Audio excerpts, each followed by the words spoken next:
Merhaba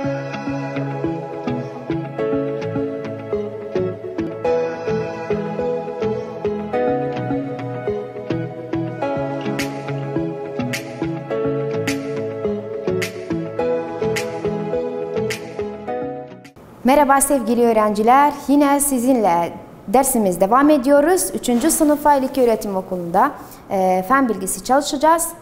Konumuz 2. bölümdür, 2. ders. Dağlık çevresi nedir? Dağlık çevresi açıklayacağız. Dağlık çevresinin şimdi özelliklerini belirteceğiz. Özellikleri nedir? Önce Kürdistan bölgesinde acaba kaç payı dağlık bölgelerden oluşur?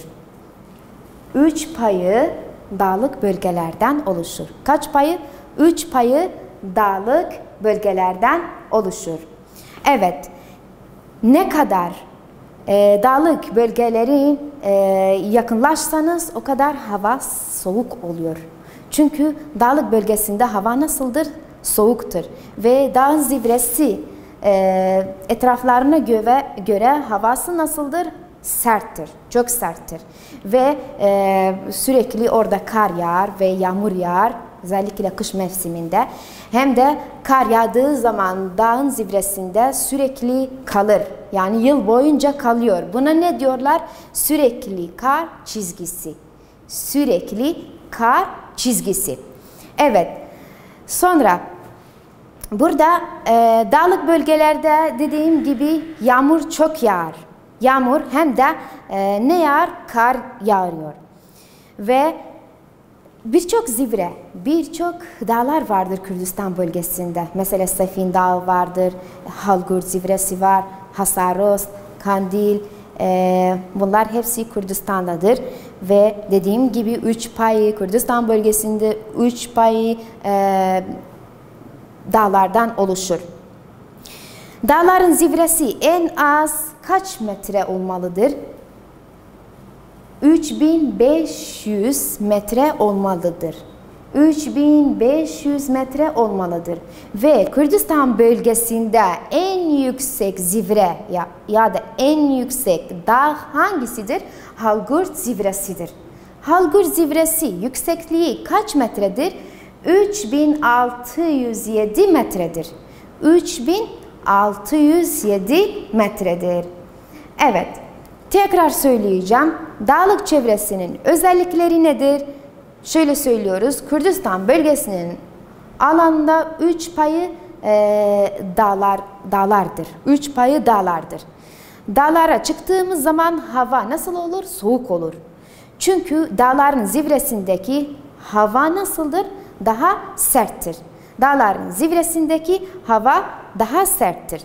Daha sonra dağlık bölgesindeki yağmur ormanı çevresindeki dağlık olmayan bölgelere göre nasıldır? Daha fazladır. Daha fazla orada ne yağıyor? Yağmur yağıyor hem de kar yağıyor. Dediğim gibi kar devamlı orada dağlar zirvesinde yağıyor. Sürekli kar çizgisi oluşuyor. Yani yıl boyunca bu kar çizgiler kalıyor. Buna diyorlar sürekli kar çizgisi. Şimdi bu bitti. Geliyoruz dağlık bölgesindeki bitkiler. Dağlık bölgesindeki bitkiler açıklayacağız. Şimdi dağlık bölgesindeki bitkiler yükseklere göre farklıdır. Seviyelere göre, yüksekliklere göre farklıdır.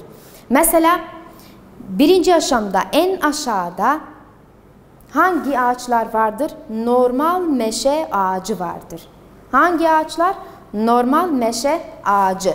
Normal meşe ağacı ile birlikte sumak ağacı da bulunur. Ne vardır? Sumak ağacı da bulunur. Bu ağaçlar birlikte sumak birkaç çeşit ağaç da bulunur. Normal meşe ormanların yanında ikinci aşamada mazi vardır. Mazi ağacı vardır. Mazi meşesi kozak arar ve bu seviyedeki gölgelerde çam ağaçlar yetişir. Ne yetişir? Çam ağaçlar mazi ile birlikte çam ağaçlar yetişir. Örneğin zavete var ve etruş vardır. Meşesi bölgesinin üst kısmındaysa mazinin üstünde dindar ağacı vardır. Hangi ağaç? Dindar ağacı bulunur. Dindar ağacı bulunur. Evet, dindar meşesi denilen ormanlar vardır. Bu tür ağaçlar soğuk havalara dayanıklıdır. Yani dayanabilir. Dindar ağacı soğuk havalara dayanır. Evet. Daha sonra ormanlar bölgesinin üzerinde otlar vardır. Otlarla uzanan bir bölge vardır. Bu bölgeye ot ve otlama bölgesi denir. Bu otlama bölgesidir. Bakın hayvanlar orada vardı, otlanıyorlar. Burada sadece ne vardır? Otlar vardır. Evet. Kısa bitkiler, otlar gibi orada var. Daha sonra en üst kısmında taşlar vardır. Taşlar vardır. Hepsi taştır. En yüksek yani yukarısı kar çizgisi var. Orası ne diyorlar? Sürekli kar çizgisi. Yani sürekli kar orada vardır. En üst seviyede sürekli kar vardır. Tekrar söyleyeceğim. Burada dağlık bölgesindeki bitkiler nasıldır? Nasıl yaşıyorlar orada? Nasıl büyük oluyorlar? Seviyesine göre veya değişiyor. Mesela birinci seviyede aşağıda normal meşe ağacı ve sumak ağacı birlikte birkaç ağaç bulunur. Daha sonra mazi vardır. Mazi ile birlikte mesela çam ağacı vardır. Petruş gibi böyle ağaçlar var. Daha sonra dindar ağacı vardı. Dindar ağacı yani soğukluğa dayanır bir ağaçtır. Daha sonra otlar geliyor. Dindar ağacından sonra bu seviyede otlar geliyor. Otlama bölgesi denir. Daha sonra taşlar geliyor. Hepsi taşlıdır. En yüksek seviyesi nedir? Sürekli kar çizgisidir. Sürekli kar çizgisidir. Evet. Burada bu tabakanın üzerinde de yarı çıplak taşlar bu söyledik ve üst kısmında sürekli kar çizgisi söyledik. Vadi ve ırmaklar kanallarında ise suya çok ihtiyaç duyan safsaf, çınar ve kavak ağaçlar bulunur. Vadi ve ırmakların yakınında, kenarlarında ne bulunur? Hangi ağaçlar? Safsaf, çınar ağacı, kavak bulunur. Evet. Şimdi bunlar söyledik dağlık bölgesindeki bitkiler. Bu defa ne okuyacağız? Ağaçlar iki çeşidi vardır. Ağaçlar kaç çeşidi var? İki çeşidi vardır. Şimdi onu söyleyeceğiz. Ağaçlar iki çeşidi vardır. Şimdi belirteceğim.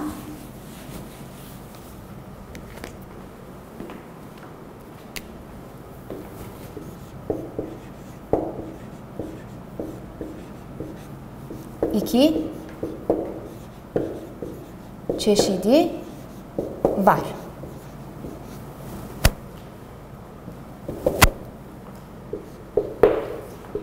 Evet. Şimdi söylüyoruz iki çeşidi nedir? Yaprağı dökülen ağaçlar. Bu bir. Yaprağı dökülen ağaçlar. Yani yaprakları dökülür. Sürekli yeşil olan ağaçlar. Yaprağı dökülen ağaçlar.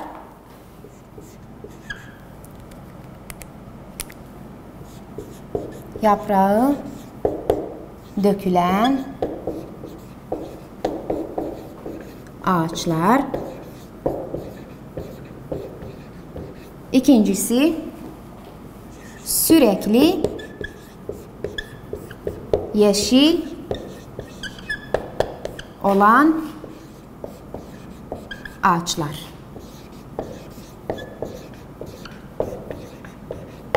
Evet. Şimdi bunları açıklayacağız. Bunu unutmayalım. Ağaçlar iki çeşidi vardır. Ağaçlar kaç çeşidi var? İki çeşidi.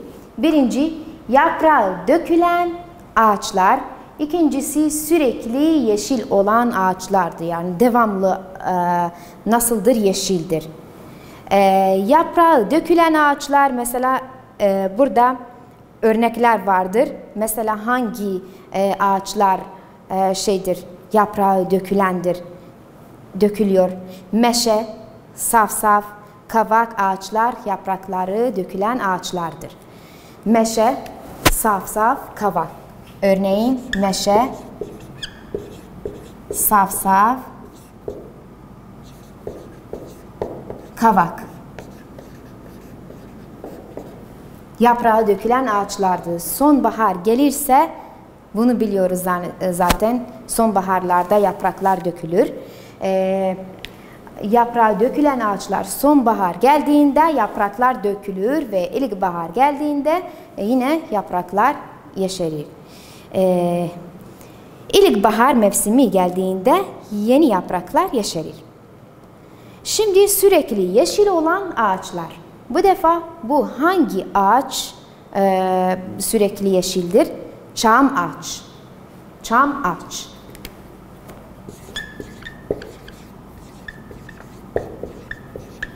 Çam ağacı sürekli yeşildir. Yani belki de bu yıl boyunca böyle yeşil kalıyorlar. Belki de mesela yarı yıl boyunca bütün yaprakları dökülmez. Yani bazı kalır, bütün yaprakları dökülmez. Bazı dökülüyor ama o kadar değil. Ama sürekli, yani devamlı, her 4 mevsim yeşildir. Evet. Belki bir kısmı dökülen ağaçlar da ve daimi yeşildir. Ama daima nasıldır? Yeşil ağaçlardır. Çam ağacı daima yeşil bir ağaçtır. Tekrar söylüyorum, 2 çeşit ağacımız vardır. Birisi yaprağı dökülen ağaç. Yaprağı dökülen ağaçlar vardır. Mesela meşe, safsaf, kavak gibi ağaçlarımız var. Yaprağı dökülüyorlar. Sonbaharda yapraklar dökülür. İlkbahar mevsimi geldiğinde yine yapraklar yeşerir. İkincisi, sürekli yeşil olan ağaçlar vardır. Mesela çam ağacı gibi devamlı nasıldır? Yeşildir. Devamlı yeşil. Evet. Şimdi dağlardaki hayvanlar okuyacağız bu defa. Dağlardaki hayvanlar. Dağlardaki hayvanlar. Burada dağlardaki hayvanlarda ne önemlidir? Dağlardaki hayvanlar çeşidi çoktur. Mesela birçok hayvan orada yaşıyorlar. Hem de en önemlisi etçil hayvanlar vardır, otçul hayvanlar var orada.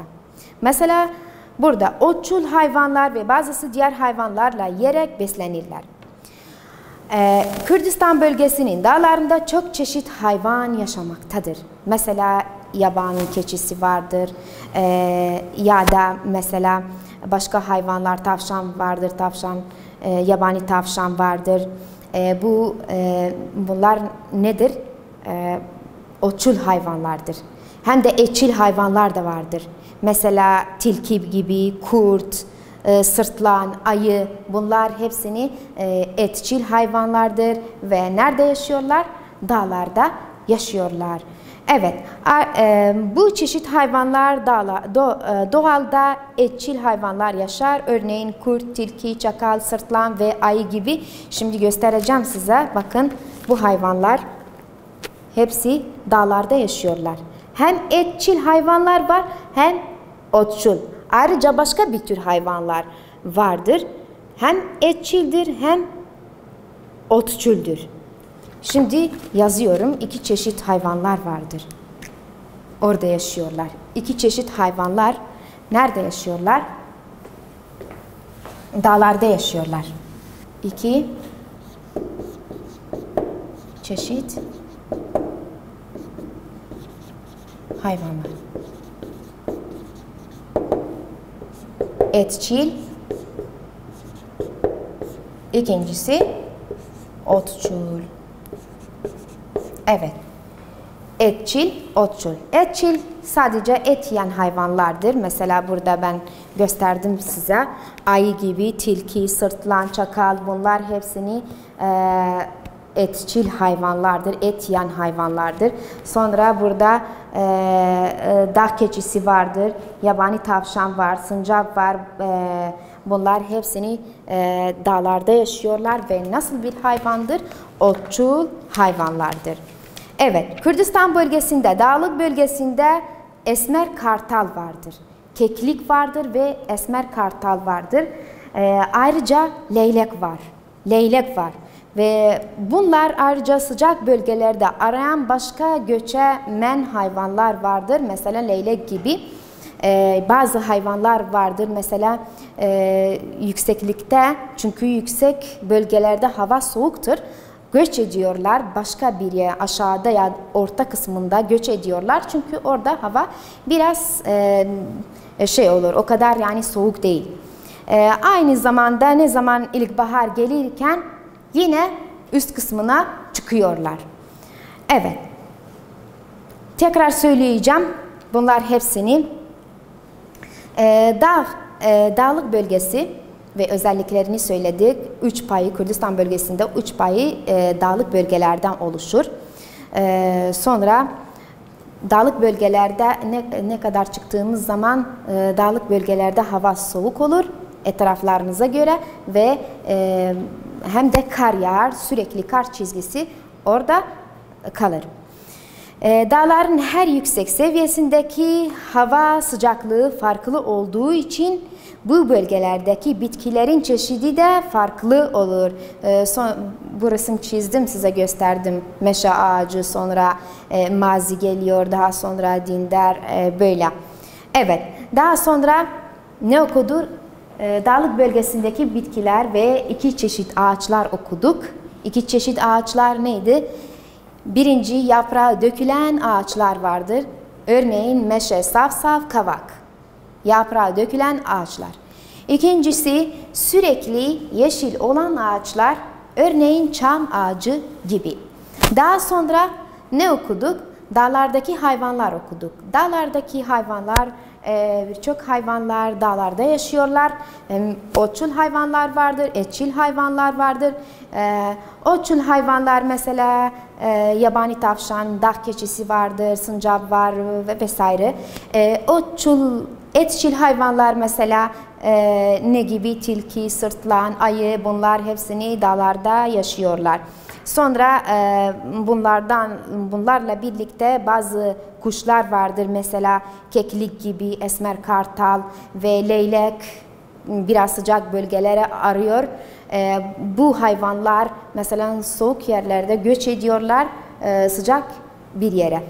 Aynı ilkbahar gelirken yine eski yerine dönüyorlar. Sevgili öğrenciler, bugünkü konumuz buraya kadar sona erdi. İzlediğiniz için teşekkürler.